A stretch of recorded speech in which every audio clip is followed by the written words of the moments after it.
No site da superabril.com.br há um artigo que trata do hinduísmo.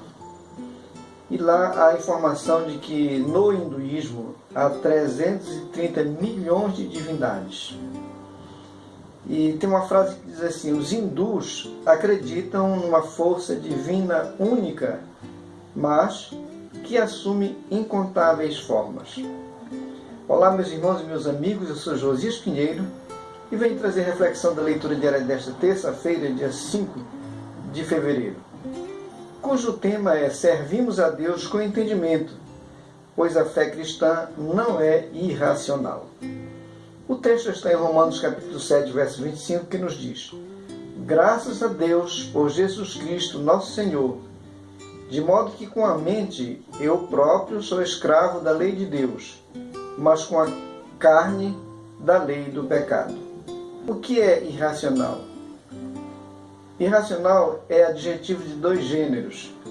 O primeiro ponto com relação ao termo é que não pertence ao domínio da razão, nem provém do raciocínio ilógico, como, por exemplo, método irracional. O segundo é que contraria a clareza mental, o bom senso ou o julgamento pré-claro, insensato. O exemplo é teimosia irracional.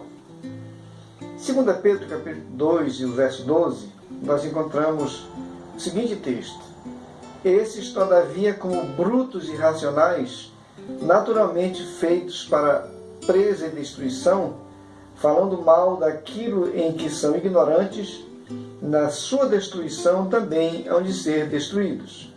Pedro estava se referindo a homens que tinham uma reflexão irracional, pois eles dirigiam insultos às autoridades. E ele se referindo que os anjos, com muito mais poder, eram mais cautelosos na hora de lidar com os seus adversários. O oposto do irracional é o racional. Então, o racionalismo é uma teoria filosófica que dá a prioridade à razão como faculdade de conhecimento relativamente aos sentidos. Os substantivos mente, sentimento e entendimento pertencem à esfera do intelecto, que permite à pessoa aprender, desejar, pensar e agir. Eu até acrescentaria que o intelecto é que pertence à nossa área mental. Temos um texto aqui interessante que eu quero registrar, está em Atos capítulo 17, o verso 11 e o verso 12. São pessoas que, de uma sinagoga, os judeus de uma sinagoga a qual Paulo foi ministrar a palavra, e a reação deles foi a seguinte, diz assim: ora, estes de Bereia eram mais nobres que os de Tessalônica, pois receberam a palavra com toda a avidez, examinando as Escrituras todos os dias, para ver se as coisas eram de fato assim. Com isso, muitos deles creram, mulheres gregas de alta posição e não poucos homens. Isso aqui é muito importante porque no mundo cristão tem pessoas que acreditam em tudo que veem e que ouvem.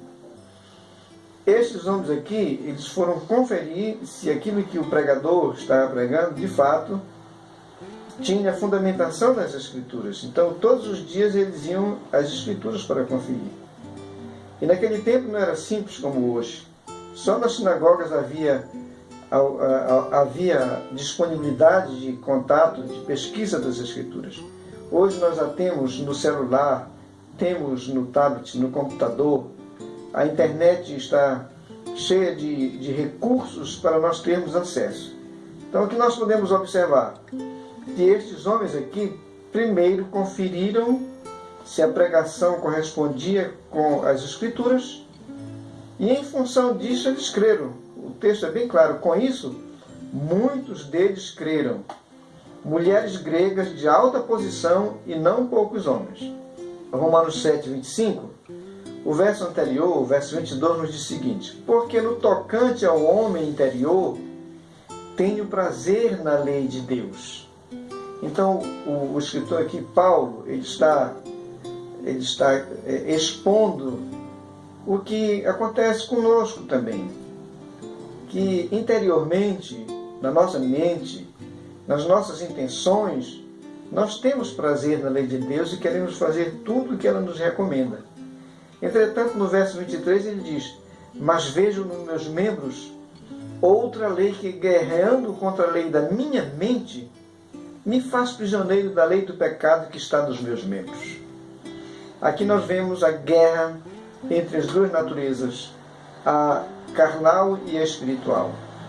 Os nossos membros, que ele fala aqui, são os desejos naturais do ser humano.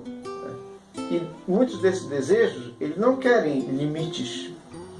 Como a ética emotivista diz que o que vale são os desejos, as paixões e os prazeres, e a sua satisfação.